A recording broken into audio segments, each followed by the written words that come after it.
실시간으로 시장 대응해 볼 수 있는 실시간 랭킹 시간입니다.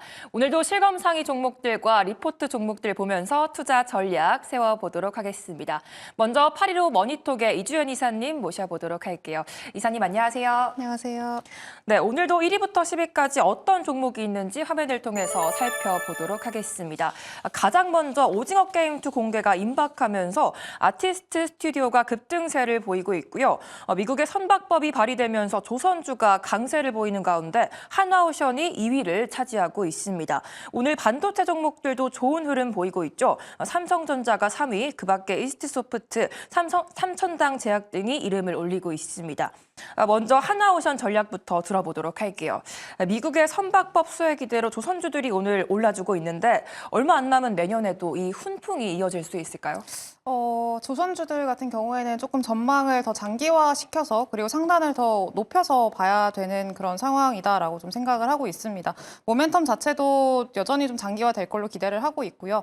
일단 오늘은 하나오션 그리고 하나시스템 중심으로 지금 시세가 나오고 있는 상황인데 주말 사이에 그런 이슈가 좀 있었습니다. 미국 의회에서 그 쉽스법이 좀 발의가 됐습니다. 네, 그러면서 주 요지는요, 미국 내 선박 건조랑 그리고 수리를 장려를 하는 워낙에 미국의 조선 산업이 많이 악화되어 있는 상황이고 미국의 해군 산업도 좀 이제 부양을 해야 되는 상황이다 보니까 지금 그런 것들을 장려하기 위한 법안이라고 보시면 좋을 것 같고요. 추가적으로 지금 중국에 대한 선박 의존도를 낮추자라는 요지라고 보시면 좋을 것 같습니다. 그러면서 민주당과 공화당 의원들이 모여서 초당적으로 법안을 발의를 했고요. 이런 내용들이 보도가 되면서 이제 반사수혜를 받을 수 있을 만한 국가가 한국이다라고 이제 좀 기대감을 가질 수 있을 만한 구간이라고 보시면 좋을 것 같습니다. 그래서 법안의 내용을 좀 보면은 미국 조선소에 투자하게 되면은 25% 정도 세액공제도 해주고요. 그리고 만약에 중국에서 건조되거나 수리된 그런 선박 같은 경우에는 과세를 부과하겠다라는 내용들이었었습니다. 우리나라 이 조선 기업들 같은 경우에는 중국의 조선사들이 워낙에 빨리 치고 올라오는 상황이었었고 가장 큰 경쟁 국가로 좀 인식이 되고 있는 상황이었었기 때문에 중국을 배제하는 흐름들이 좀 연출이 된다라고 하면은 장기적으로 봤을 때는 충분히 수혜를 기대해 볼 수 있을 만한 그런 내용이라고 좀 보고 있습니다.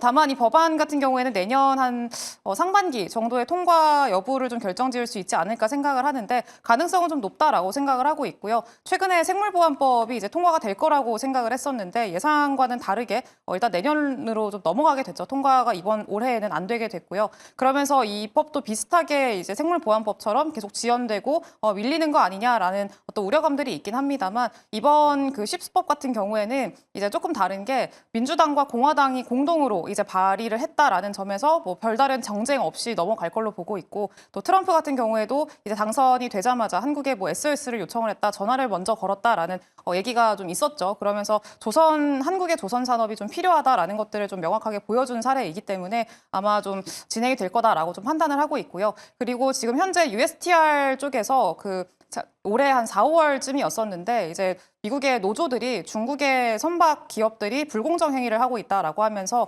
조사를 해달라고 요청을 했었습니다. 그러면서 현재도 조사가 진행 중이고요. 이 결과가 내년 한 3월 정도 이전에 아마 좀 나오게 될 걸로 현재 좀 예상을 하고 있어서 그때 이 법안과 그리고 그 조사 내용까지 같이 좀 맞물려서 보게 된다면은 그 모멘텀적인 측면에서도 충분히 끌고 갈 수 있지 않을까라고 좀 생각을 하고 있습니다. 다만 하나오션 같은 경우에는 지금 이런 모멘텀을 받고 있는 이유 중에 하나가 하나 시스템과 함께 좀 출자를 해서 6대4로 출자를 해서 이제 그 필리조선소를 인수를 했죠. 근데 이게 바로 직접적으로 단기간 안에 실적으로 반영이 되기에는 조금 시간이 필요하기는 합니다. 네, 그래서 하나오션이 상대적으로 다른 조선사들 대비해서는 주가 상승이 좀 더뎠던 이유 중에 하나도 주가의 회복세가 좀 느렸기 때문, 그러니까 수익의 회복세가 느렸기 때문이고 올해는 흑자 전환은 가능을 했지만 이제 앞으로 속도는 조금 느릴 거다라는 전망들이 일반적이긴 합니다. 그래서 이제 MRO 모멘텀은 있지만 수익에 대한 회복 속도는 느리다라는 점들을 봤을 때는 좀 변동성이 있을 수 있다라는 것들은 염두를 해두시고요. 올라올 때 추격 매수보다는 좀 눌려 있는 구간에서 접근을 하시는 게 리스크를 좀 회피하시기에 더 좋은 선택이 아닐까 그렇게 생각을 하고 있습니다. 네, 한화오션 참고해 보시기 바라겠고요. 다음으로 아티스트 스튜디오가 오늘 강세를 보이고 있는데 오징어 게임 1이 인기가 굉장히 높았잖아요. 네. 이게 2가 공개되면 주가가 더 올라줄 수 있는 건지 어떻게 보실까요? 일단은 그 오징어 게임 공개가 되는 날짜가 12월 26일입니다. 네, 네. 그래서 크리스마스 다음 날이고 우리 시장이 또 크리스마스 때는 휴장이다 보니까 월요일하고 화요일밖에 그 전에 모멘텀을 반영할 수 있는 시간이 없습니다. 그래서 지금 목요일 날 공개가 되다 보니까 지금은 세론으로 좀 받아들여지고 있는 상황이라고 보시면 좋을 것 같고요. 이미 벌써부터 그때 일정을 앞두고 미리 좀 선제적으로 매도를 하는 단기적인 모멘텀 플레이가 들어왔던 그런 수급적인 것들은 좀 빠져나가는 그런 흐름들이 좀 나타나고 있습니다. 그래서 지금 당분간은 이 오징어 게임이 공개될 때까지는 변동성이 상당히 클 거기 때문에 지금 접근하시는 거는 그렇게 크게 권장드리지는 않고요.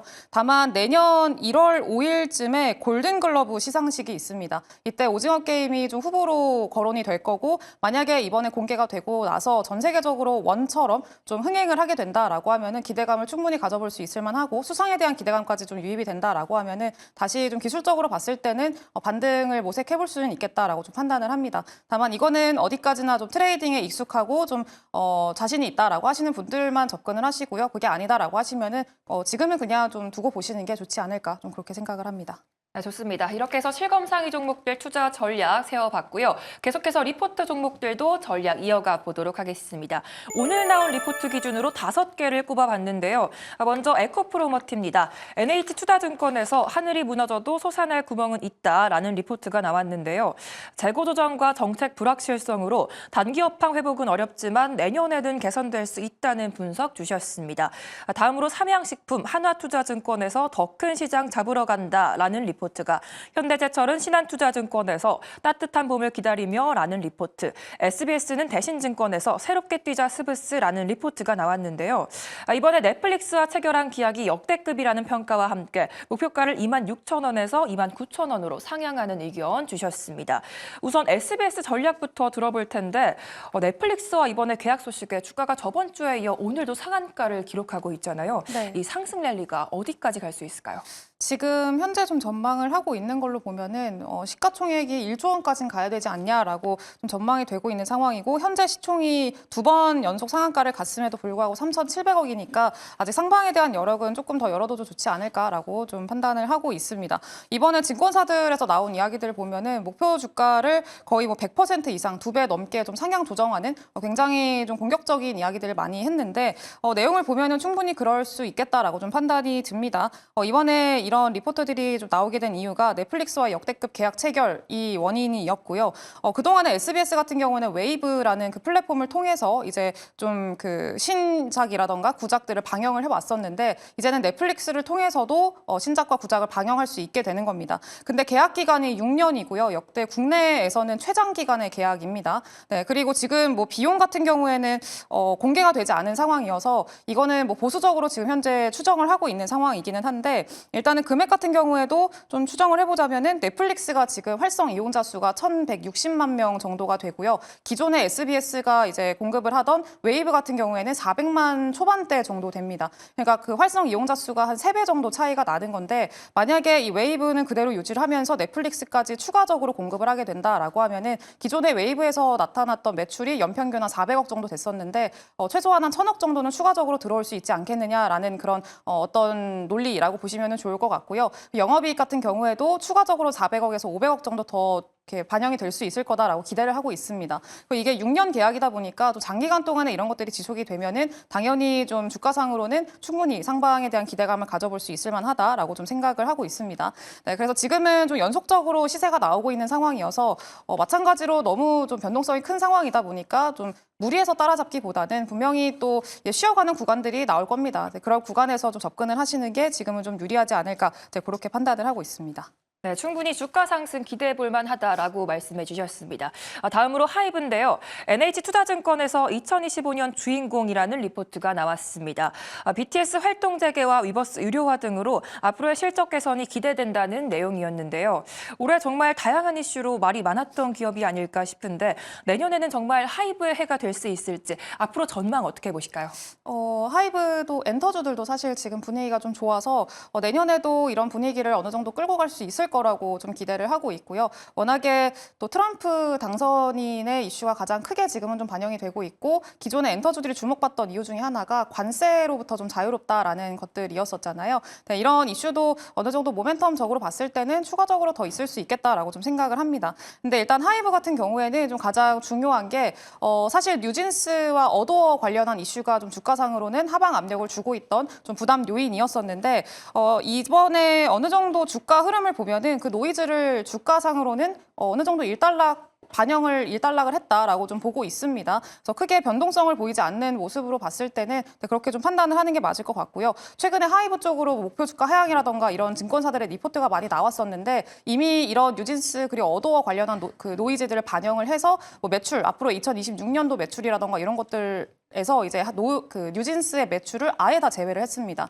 네, 그러면서 목표 주가 하향이 좀 진행이 돼 왔었고 그런 것들을 반영하면서 최근에 주가가 조금 부진했었는데 어느 정도 이제 마무리가 됐고 앞으로의 모멘텀을 볼 수 있을 만한 구간에 진입을 했다라는 것들이 긍정적이라고 좀 보고 있습니다. 특히 내년도에는 BTS가 활동을 재개를 하는데 완전체로 활동을 하게 되는 거죠. 근데 과거에 동방신기라던가 뭐 빅뱅 이런 어느 정도 규모가 있는 그런 그룹들이 다시 완전체로 컴백을 하게 되면은 그때 뭐 SM 같은 경우에도 한 뭐 40% 그리고 뭐 빅뱅이 컴백했을 당시에는 뭐 YG는 뭐 80% 이런 식의 주가 급등이 있었었기 때문에 BTS 같은 경우에도 만약에 이번에 비슷한 흐름이 좀 전개가 된다라고 하면은 충분히 두 자릿수 이상의 어떤 수익률을 기대를 해볼 수 있지 않을까라고 좀 생각을 하고 있습니다. 월드 투어 개시는 2026년에 좀 재개가 될 걸로 보고 있기 때문에 그때를 좀 기대를 하면서 지금 보고 가셔도 좋을 것 같고요. 그리고 위버스 같은 경우에도 유료화가 이제 지금 진행이 되고 있죠. 3월 달부터 시작이 됐고 한 4팀 정도가 지금 있는 상황인데 앞으로 추가적으로 뭐 르세라핌이라던가 팬덤 규모가 큰 그런 그룹들이 이제 그 위버스에 좀 동참을 하게 된다라고 합니다. 그래서